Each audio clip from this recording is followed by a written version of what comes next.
tal? ¿Cómo están? Estamos hoy día, lunes 3 de julio, en una nueva edición de Podcast Política para Adultos, con nuestros panelistas de siempre, por supuesto, Pepe Out y Jaime Belolio. Hola Pepe, hola Jaime, ¿cómo están hoy día?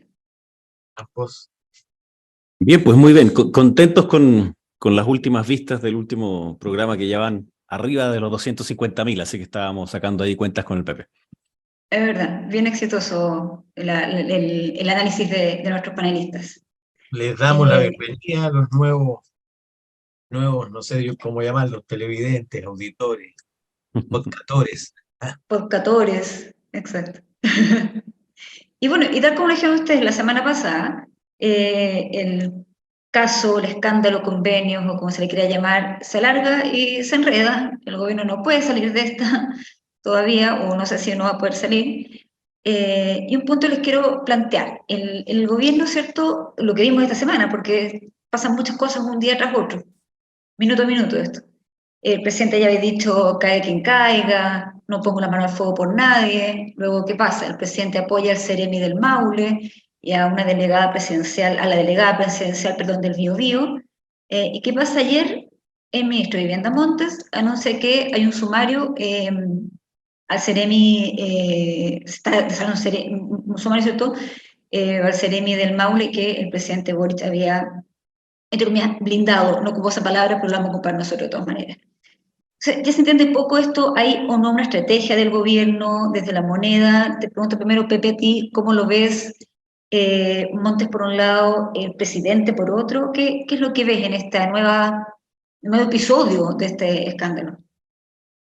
Yo veo retroceso desordenado, no veo una estrategia, yo creo que derechamente no estaban preparados. Ahora, reflexionando en largo, esto nos habla del problema principal, creo yo, estructural del gobierno, que es que tardó demasiado poco tiempo en hacerse del poder.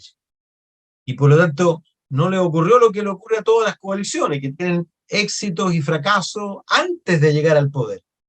Esta coalición había solo tenido éxitos y los fracasos los empieza a tener cuando gobierna. Y uno aprende mucho más de los fracasos que de los éxitos.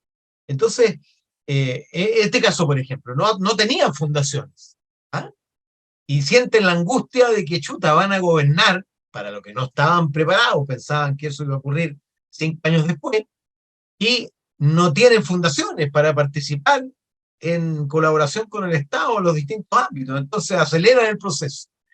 Y claro, si gobernar le cuesta a los que no tienen experiencia, imagínate lo que le cueste crear una fundación para la cual por lo demás el Estado exige 5 años de experiencia. ¿Ah? Entonces, al final violan las normas para poder participar y bueno, hay que esperar cuánto hay de improvisación, de todo, y cuánto hay de corrupción. ¿Ah? Claramente lo que hay es un modelo de aprovechamiento del Estado. ¿Ah? Va a haber que ver dónde fueron las patas, en fin. Pero yo no veo una estrategia, un diseño claro. ¿Ah? Que el presidente, claro, navega entre, eh, digamos, ponerse a la cabeza del liderazgo contra la corrupción, incluido cuando sean los propios, y proteger a los inocentes, digamos, porque cuando viene la redada, todos son culpables. ¿Ah? Y le cae a cualquiera que aparezca en el dibujo inmediatamente la tentación de ir sobre él y sacarlo. Y por supuesto un gobierno no puede instalar esa inseguridad sobre el conjunto de su funcionario, pero para eso hay que ser muy fino y sobre todo muy decidido. Por ejemplo, el caso este específico, el presidente dice, bueno, no hay antecedente, el Ceremi se, eh, ¿cómo se inhabilitó a tiempo. Bueno, Antes y luego, de, bueno, el día siguiente o subsiguiente, el ministro dice, hemos iniciado una investigación sumaria. Tú sabes que las investigaciones sumarias se establecen contra funcionarios públicos que han cometido faltas leves que no suponen su salida. Si no, hay un sumario administrativo. Me parece a mí rarísimo una investigación sumaria para una persona de confianza. El tema, el tema es ¿Tiene confianza el gobierno o no tiene confianza? ¿Ah? En ese caso lo saca, si no, o no. Obviamente, lo que creo correspondía es que el ministro citara al Ceremi con los antecedentes en la mano y definiera si mantiene confianza o la perdió. Pero esto de dilatar una semana, además en una investigación sumaria que técnicamente no conduce a la destitución, pero las destituciones de los cargos de confianza son por pérdida de confianza. Tú no necesitas justificar una salida. A veces las personas salen porque se rompió un equilibrio. Por esto de la pelota de pool, digamos, tú le pegas a la 3 y cae la 14. ¿Ah? Porque, qué sé yo, quedaron más hombres que mujeres o Claro, viceversa. o los cupos, La cuota del la sector. cuota ¿Ah? del partido. Obvio, o sea, no es que salgas necesariamente por una investigación acuciosa, una evaluación acuciosa de tu desempeño en el cargo, simplemente porque perdiste la confianza. En eso consiste los funcionarios de confianza en Chile, que a mi juicio son bastante más de la cuenta, debiera haber menos. En los países desarrollados son mucho menos los funcionarios de confianza, pero mientras tú tengas un funcionario de confianza, eh, puede haberlo hecho todo bien, pero resulta que se torna incómodo para el gobierno mantener el foco del conflicto y tú le pides la renuncia simplemente. Entonces yo veo al gobierno zigzagueando, ¿ah? Avanzando y retrocediendo, sin una estrategia definida. Y a mí me parece que en estas cosas, que siempre vas a pérdida, o sea, no hay ninguna posibilidad de que tú salgas ganancioso de una coyuntura como esta. Lo que puedes hacer es amortiguar el efecto, supuesto, y para eso tienes que ponerte a la cabeza el liderazgo contra la persecución de los hechos de corrupción, mostrarte completamente decidido y sin vacilaciones, aun cuando se trate de los tuyos, incluso es mejor cuando se trata de los tuyos, no tratar de empatar, la gente repudia eso, no tratar de empatar con otros hechos, menos cuando en los otros hechos se trata de recursos privados, la gente hace la distinción clarísima entre tus recursos y lo que haces con ellos, y los recursos públicos, porque siempre piensa ese recurso público podría haber sido usado para un bien público, un beneficio público. ¿Ah? Entonces, yo todavía no, yo creo que el gobierno se tetanizó, o sea, quedó paralizado. ¿Ah? Y ha dado palos de ciego. Ahora, yo no creo que la solución sea sacar a Montt. Me parece que sería peor, porque Montes se ha puesto a la cabeza en su ministerio y sacarlo tendría que venir alguien con mucha experiencia ministerial en ese ministerio, porque si no se va a demorar varias semanas en enterarse de cómo funciona todo. Si hay que sacarlo, si alguien decide sacarlo, yo lo sacaría después de que pase todo esto. Primero porque es un funcionario de impecabilidad ética, nadie pone en duda, incluso los que piden su salida, y segundo, porque ya está a cargo. ¿Ah? Si llega otro a cargo, van a pasar 3 semanas en que se entere Se quiénes ponga al son día. los que, ¿ah? y cómo funciona esta cuestión. Y en ese caso, Jaime, ¿cómo lo ves tú? Tomo las declaraciones de Jaime Macaya en la mañana de presidente Aruba, ¿cierto? Que dice que él veía la continuidad de Montes, que se hace difícil la continuidad de Montes. Eh, ¿Cómo lo ves tú también en esto? Y además, y te agrego otra cosa también, porque sería Seba Montes por algo que está haciendo la generación joven, entre comillas. Pero ese es un tema más político, de análisis político que de responsabilidad política, quizás. La Un bancada poco de la UDI, perdona, la bancada de la UDI está pidiendo derechamente su salida. pero como que se hayan Déjame demorado un partir, poquitito. Dale, déjame sí, partir por favor. de un par de cosas que también comentó Pepe. Yo creo que obviamente hay un cambio de discurso del gobierno desde el primer momento en que va y dice que esto era un descriterio, a que hoy día lo que tratan de hacer es encapsular en Catalina Pérez, democracia viva y algo de revolución democrática, esto lo veo desde el gobierno. Segundo, de sacarlo de la moneda, y por tanto que esto esté en voz del ministro de Vivienda, Montes, que por supuesto es el primer interesado además en querer ser el que vaya a mostrarse como muy proactivo en términos de los casos de corrupción.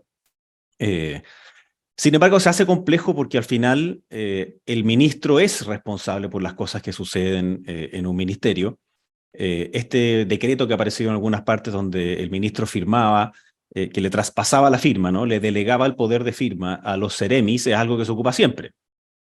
Lo que ocurre es que aquí no era solamente el problema de que se delegó la firma, sino que artificialmente se dividieron los montos para que pasaran por debajo del radar de la Contraloría. Luego a fundaciones que no tenían la experiencia ni tenían el giro para hacer la tarea que teóricamente tenían que hacer. Y es lo que ocurrió un poco con Urbanismo Social. Es una fundación que yo no tengo ninguna duda que en su origen hacía la tarea que tenía que hacer. Lo que ocurre es que en algún minuto, al parecer, dejó de hacerla. Y entonces, acaba de aparecer una noticia que también se le pasaron casi 112 millones en la Municipalidad de Santiago para hacer algo cuyo giro no tenía y cuya experiencia no tenía. Entonces, empieza a verse que hay un modus operandi y el diputado Alessandri, por ejemplo, me comentó que fundaciones que hubiesen sido creadas en los meses anteriores a entrar al gobierno, que luego hubiesen ganado recursos en los primeros meses, estando en el gobierno ya, el presidente Boric son alrededor de 45. Por tanto, hay mucho más que saber, hay mucho más que conocer. Entonces, yo creo que es verdad que tenían pocas experiencias ellos, que tenían puras ganancias y pocos fracasos, pero también era la arrogancia de suponer varias cosas. Primero, que bastaba con que ellos estuvieran en el poder para que las cosas pasaran. O sea, que cualquier cosa que no estaba funcionando bien en el Estado era por un problema de voluntad política, porque los que estaban allí no tenían la voluntad de solucionar los problemas. Ahora son ellos la voluntad política. O la idoneidad ética. Ya se iba a la segunda parte. Entonces, o era porque no tenían la voluntad, o porque sus intereses en verdad eran intereses de clase, eran intereses privados, y por tanto inmorales. Y entonces ellos son los que iban a cambiarlo todo, porque eran ellos y porque además tenían una moral superior, que era mucho mejor que las generaciones anteriores. Y lo que hace esta fundación es disfrazarse de sociedad civil. Es ocupar el nombre de fundación y su articulación legal para desviar dineros de parte del gobierno para hacer política partidista. De hecho, conocimos durante esta semana que la misma Fundación Democracia Viva recibió dinero para hacer campaña del apruebo, que era algo que teóricamente se podía hacer con las fundaciones. Lo que ocurre es que entonces esta fundación siempre fue un aparato proselitista y por tanto no puede hacer lo otro. Y de ahí lo que veo es que, y me preocupa, y quizás podemos profundizarlo un poquito más, que hay algunos que ya empezaron a salir diciendo, mira, este es el problema de la subsidiariedad, ¿ah? Porque nosotros, el Estado no alcanza y por tanto tiene que hacerlo a través de privado, y no. La subsidiariedad no viene con corrupción, la corrupción son estos. La corrupción es la democracia viva, no es la subsidiariedad la corrupta. Son aquellos que hacen trampa, los que se corrompen. Y por supuesto veo que hay una facción de la izquierda ahora, que quiere aprovecharse de la situación y empiezan a proponer de terminemos el secreto bancario, entonces ahora vamos a revisar todas las cuentas de todas las personas. No.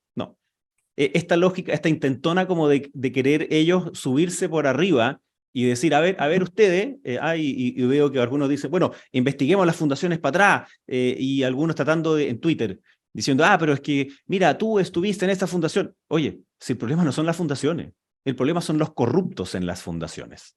Ese es el problema, de aquellos que se vistieron de corrupción. En ese sentido, si siguen apareciendo más de estas en el Ministerio de Vivienda, por supuesto que la continuidad de Montes es compleja. Primero porque tenía una mala gestión. La promesa que él había hecho de entregar cierta cantidad de viviendas no la iba a cumplir. La reconstrucción no ha funcionado bien. ¿Y cómo va a quedar él después de aquí en adelante para ejercer su labor como ministro de Vivienda? Porque este es un conflicto que va a seguir, no se va a terminar en un mes. Va a quedar un buen rato. Y por tanto, ¿cuál es ese rato? Y termino en que también existe esta pretensión de hacer una agenda, algunos la han llamado de probidad 2.0, pero si ya existe mucha agenda de probidad, si el problema no es ese, el problema es que el control está mal hecho. Es decir, en algunas cosas se sobreburocratiza y en las otras no. Y no se hace el cumplimiento o el seguimiento de si es que se alcanzó a hacer lo que se debía haber hecho. En términos empresariales sería como no tienen KPI. ¿Ah? Entonces, le dan el dinero, le dan una función, pero después no van a evaluar si es que se hizo lo que tenía que hacerse. No se hace una evaluación de proyecto ex post. Entonces, ahí es donde hay una oportunidad que es clave, pero yo, ojo, y en eso también le pido a quienes nos escuchan, tener cuidado, porque también he escuchado algunas voces de personas más de derecha diciendo, todas las fundaciones son de izquierda, así que mejor que las cortemos todas. No, no. Y aquí hay muchos filósofos que la puedo decir, esto no son palabras mías, pero desde Tocqueville, que lo hizo preciosamente bien, si es que se daña la sociedad civil, se daña la democracia. Y se daña profundamente porque la sociedad civil, entre otras cosas, además de solucionar problemas públicos, además de permitir conocernos, de permitir hacer esa confianza entre unos y otros, le pone atajo al Estado. Es un dique al Estado. Entonces, cuidado con también querer mezclar y esta casa de bruja de fundaciones. Hay que investigar aquellas que son corruptas y no mezclarlas y no meterlas todas dentro del mismo saco.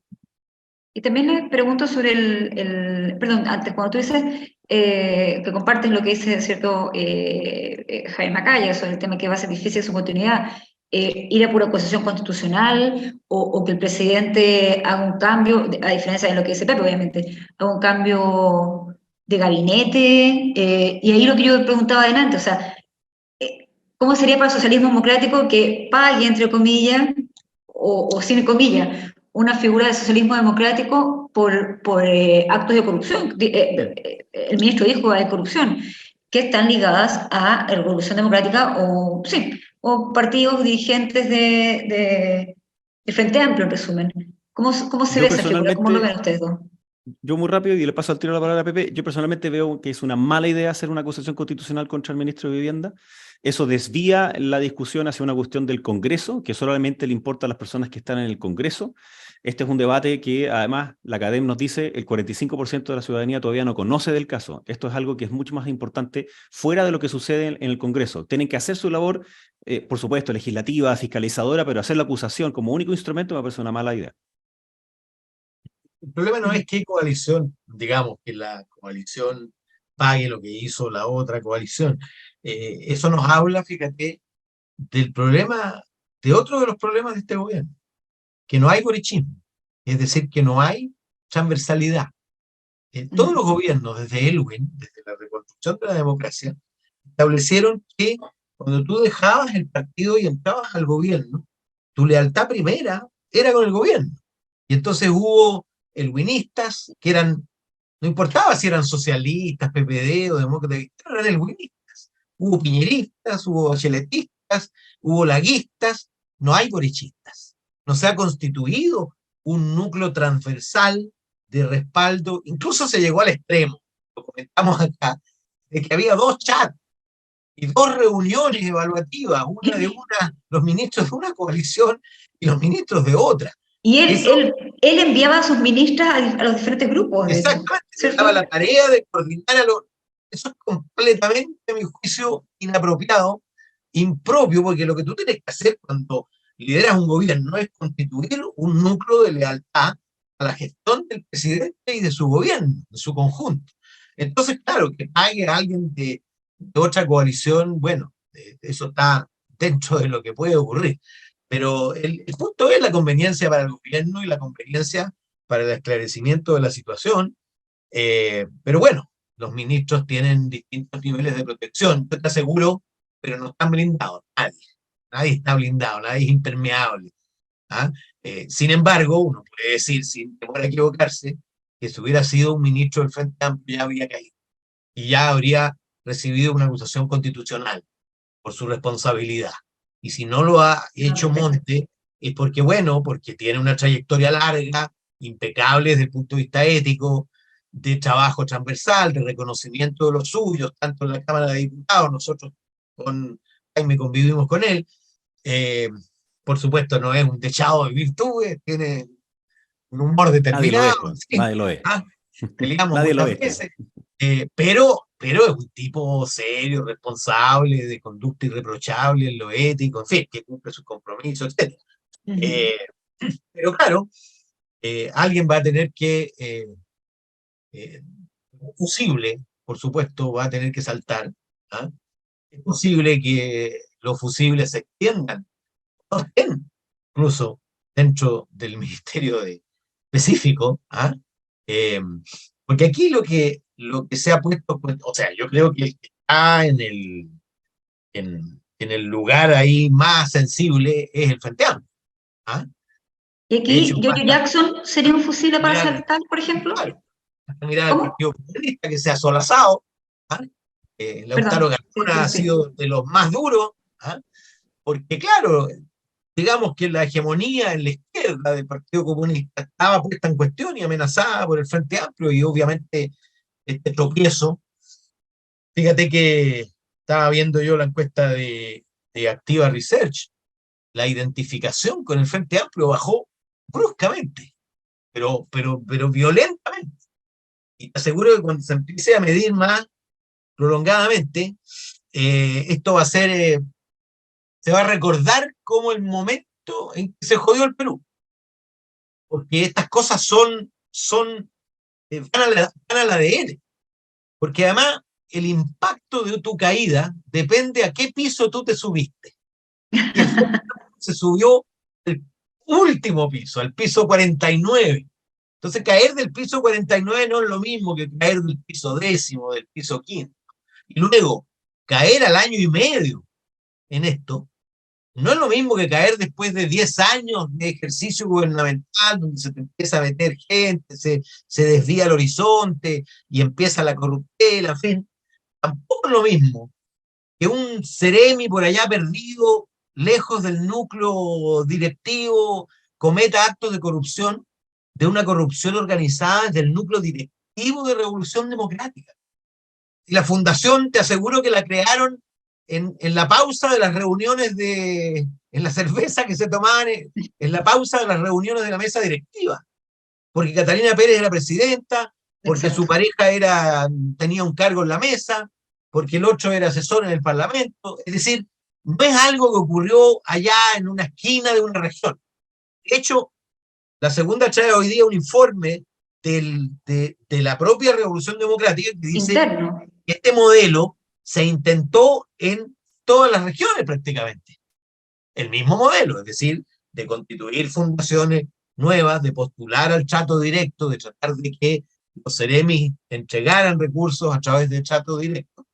Entonces, el impacto es distinto. Le diste con Exocet al plexo solar, digamos. No le Y diste justo en un brazo ni en una pierna, le diste al plexo. lo que te preguntaba antes, pues tú dices, puede que el fusible sea otro. Giorgio Jackson, líder de Revolución Democrática indiscutido, hoy día veía que la senadora Yana Proboste además está enviando Contraloría de Antecedentes por otro caso de Atacama, pero otro caso en su región, pero que tiene que ver con Ceremis de Desarrollo Social. Más allá de eso, también por ser líder del partido en cuestión y que ya pasar de la CEPRES a desarrollo social está medio, tú lo has comentado acá también, ya es medio extraño era eso. ¿Es un fusible a saltar en esta crisis, por ejemplo? La verdad es que hace rato, mira, eh, cuando tú eres parte del núcleo fundante, ¿ah? En realidad entre Gabriel Boric y Giorgio Jackson hay poco espacio de distancia, digamos, son, incluso desde el punto de vista de la gente, ¿ah? Son una dupla, ¿ah? Y es la dupla representativa del gobierno. Entonces, y eso hizo a la dificultad de que saltara cuando debía saltar. Pero hay un momento, por el hecho de ser tú parte del núcleo directivo, en que tú tienes que reflexionar, uno, si le sigue sirviendo al gobierno tu presencia. Y dos, si te sigue sirviendo a ti la presencia en el gobierno. Y yo creo que las dos preguntas tienen respuesta negativa. Las dos preguntas tienen respuesta negativa. O sea, yo creo que está haciéndole daño al gobierno y está haciéndose daño a sí mismo.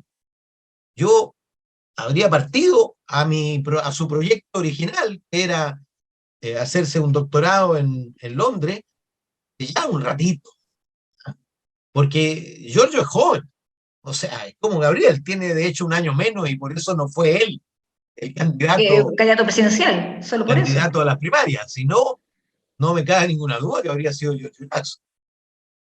¿Y tú, Jaime, cómo ves en esto la figura de Giorgio Jackson en particular por la figura de líder del partido hoy en cuestión que, bueno, puede ampliarse a otros partidos, la verdad, esto, pero por lo menos ahora el Exocet, como dijo la semana pasada Pepe, está hacia la Revolución Democrática. Mira, yo soy malo para ocupar de punching ball a algunas personas.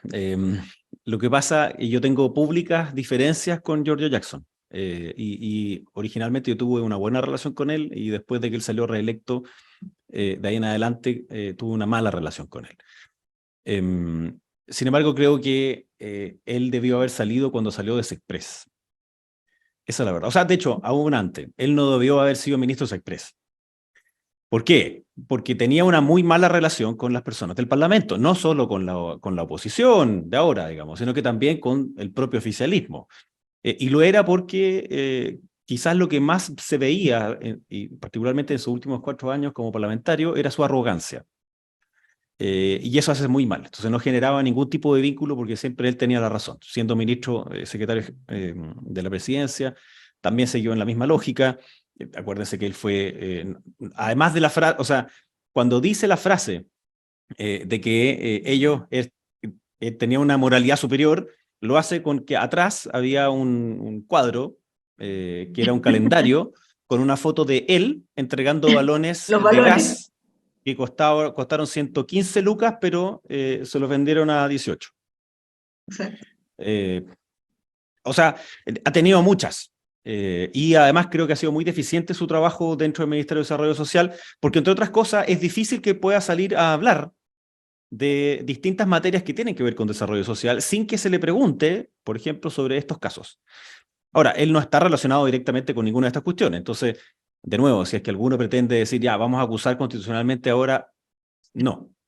Yo creo que es más bien por algo como lo que dice Pepe. Yo creo que hace rato que él debió haber entendido que no tenía que seguir porque estaba haciendo un problema para el gobierno más que un beneficio para el gobierno.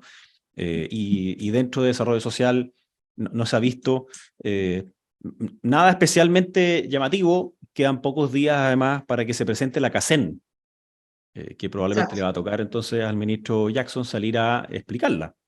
Viene dura. Y obviamente que va a ser compleja, entonces vamos a ver qué es lo que van a tratar de instalar. Y vamos a ver si es que va a ser el ministro Jackson el que va a tratar de vocerearlo, porque va a tener que responder sobre estas otras cosas del partido que fundó él. Catalina Pérez, además, era su candidata, a presidenta. Entonces, ahí hay una cuestión, sí que también ahí yo tuve siempre una muy mala relación con Catalina Pérez, pero creo que ya hay un nivel también de casi crueldad en lo que está haciendo Revolución Democrática. Porque no solamente la dejan caer, o sea, primero dice, acuérdense que la primera imagen de ella es con hasta el PPD al lado. ¿Ah? Estaba todo el oficialismo en una conferencia de prensa con ella en el Congreso. Luego la empiezan a dejar sola, y ahora empiezan a hablar y filtran esta idea de que van a hacer como algo para expulsarla. Bueno, por algo creo yo que ella sale haciendo este primer discurso donde como que, no sé si la palabra ataca, pero deja muy en claro las diferencias que existen al interior del partido. No, y critica a su presidente, entonces le dice que no, claro, tiene habilidad política. Claro. Es que, bueno, el senador Latorre yo creo que es extraordinariamente bueno para decir frases contradictorias permanentemente. Entonces dice una, se tiene que contradecir y se tiene que contradecir de la contradicción. Entonces, yo creo que eso puede ser transversal, digamos, en lo que ella dice. El punto es que cuando alguien la tratan de dejar caer para decir yo no soy y lavarse las manos un poquito, yo creo que tienen que tener cuidado también, porque en esta lógica de querer culpar únicamente y tratar, comillas, de que se circunscriba a un par de personas, bueno, vamos a ver que eso no, o sea, primero es pésimo porque es otra forma de autoridad moral, ¿ah? De decir, no, es que eran estos poquitos, y no, háganse cargo porque no es solamente la lógica de corruptela que pasaba ahí, sino que son muchas más cosas. Y por último, esto mismo que tú has dicho, porque estos videos que están publicando Catalina Pérez, le responde la Torre por otro lado, se filtra este documento interno de RD, hablamos del daño que le hace de repente Jackson al gobierno. El partido, ¿cuánto le hace daño también Pepe, te pregunto, al gobierno, cuando uno de los principales partidos están en estos dimes y diretes que en general, o antes quizá eran de manera interna, pero ahora son todos públicos también.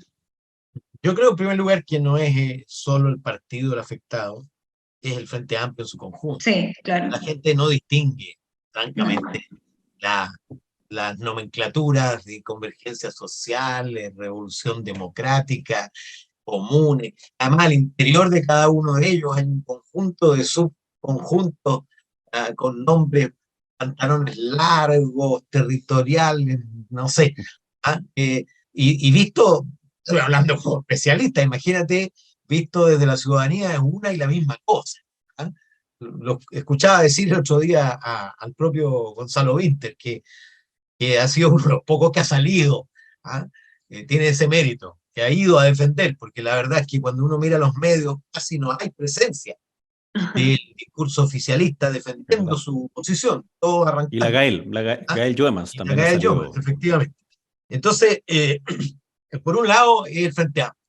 Como te decía, inmediatamente afectados los que se identifican con el Frente Amplio bajaron radicalmente. Luego el gobierno es identificado todavía, aunque haya mutado, su núcleo original es el Frente Amplio.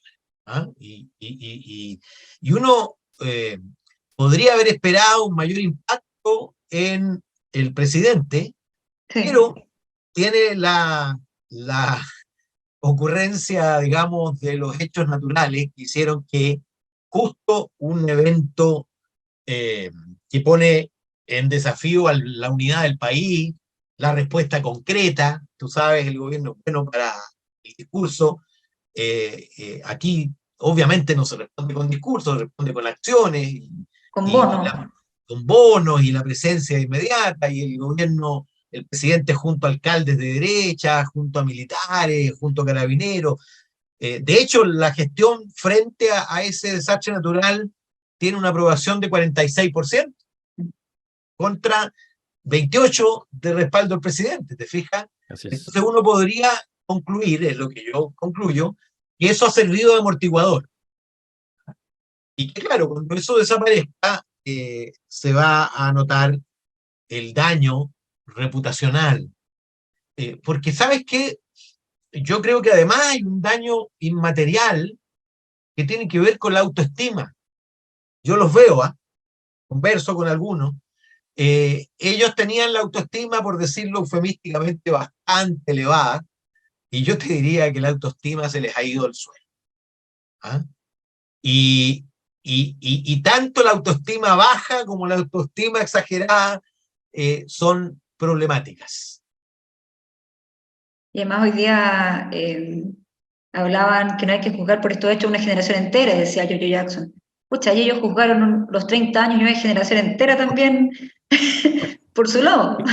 A ver, yo creo que tiene razón. No hay que juzgar a una generación completa por esto. Lo que pasa es que ellos juzgaron a 30 generaciones completas. No solo una. Entonces, está bien, tiene razón, pero debería entonces pedir disculpas por lo anterior. No, perfecto. Oye, de nuevo, se hace cortito, pero tenemos que seguir, ¿cierto?, analizando semana a semana este tema.